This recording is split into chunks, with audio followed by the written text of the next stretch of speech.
वैशाख मास की कृष्ण पक्ष की चतुर्थी तिथि को संकष्टी चतुर्थी व्रत किया जाता है। इस बार यह शुभ तिथि 27 अप्रैल दिन शनिवार को है। धार्मिक मान्यताओं के अनुसार इसी दिन विधिवत पूजा अर्चना करने से विघ्नहर्ता गणेश सभी तरह के विघ्न को दूर कर देते हैं और घर परिवार में सुख शांति बनी रहती है। किसी भी माह की चतुर्थी भगवान गणेश को समर्पित होती है, लेकिन वैशाख संकष्टी चतुर्थी का विशेष महत्व है।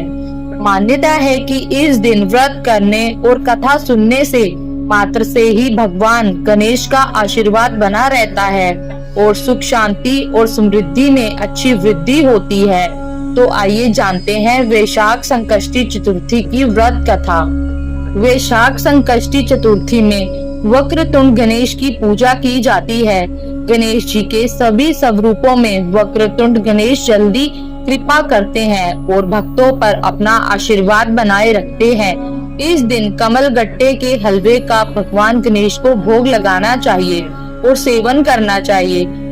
वैशाख संकष्टी गणेश चतुर्थी की व्रत कथा। पहले हाथ में कुछ अक्षत ले लें। भगवान कृष्ण युधिष्ठिर को इस व्रत की महानता के बारे में बताते हुए कहते हैं कि प्राचीन काल में रंती देव नामक प्रतापी राजा थे। राजा की मित्रता यम, कुबेर और इंद्र आदि देवों से थी। उनके ही राज्य में धर्मकेतु नामक ज्ञानी ब्राह्मण रहते थे।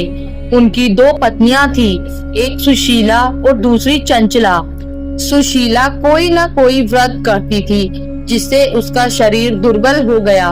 वही चंचला कोई व्रत नहीं करती थी और भर पेट भोजन करती थी।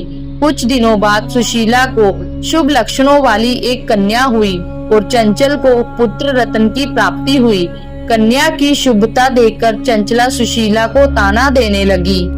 अरे सुशीला, तुमने इतने व्रत और उपवास किए हैं जिसकी वजह से तुम्हारा शरीर जर्जर हो गया, फिर भी एक कृषकाय कन्या को जन्म दिया। मुझे देख, मैं कभी व्रतादि के चक्कर में ना पड़कर हष्ट पुष्ट बनी हुई हूँ और वैसे ही बालक को भी जन्म दिया है।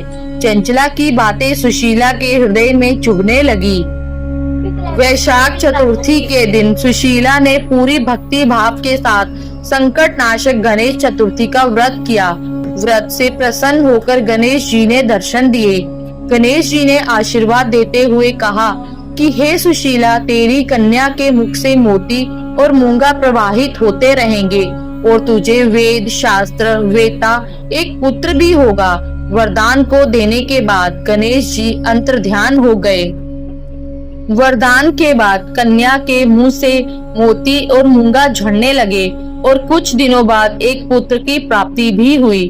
उसके कुछ दिनों बाद ही धर्मकेतु का स्वर्गवास हो गया और उनकी मृत्यु के उपरांत चंचला घर का पूरा धन लेकर दूसरे घर में जाकर रहने लगी।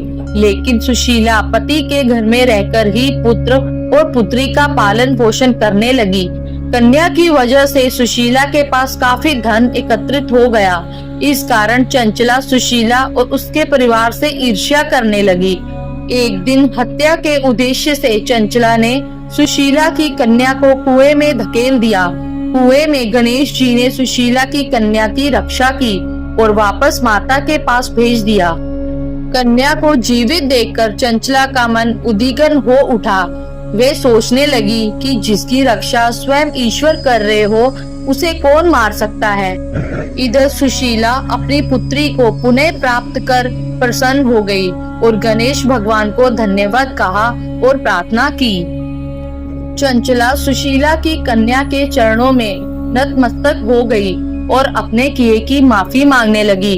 चंचला ने सुशीला से कहा कि सुशीला, तुम बहुत दयावान हो और दोनों कुलों का उद्धार करें। जिसकी रक्षा स्वयं भगवान करते हो उसका मनुष्य क्या बिगाड़ सकता है।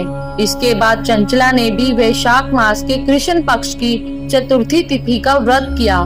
गणेश जी की कृपा से दोनों परिवारों के बीच सब कुछ सही हो गया। जिस पर गणेश जी की कृपा होती है उसके शत्रु भी मित्र बन जाते हैं। भगवान गणेश जी ने जिस प्रकार सुशीला की मदद की उसी तरह वे सभी की मदद करें। जय गणेश भगवान की।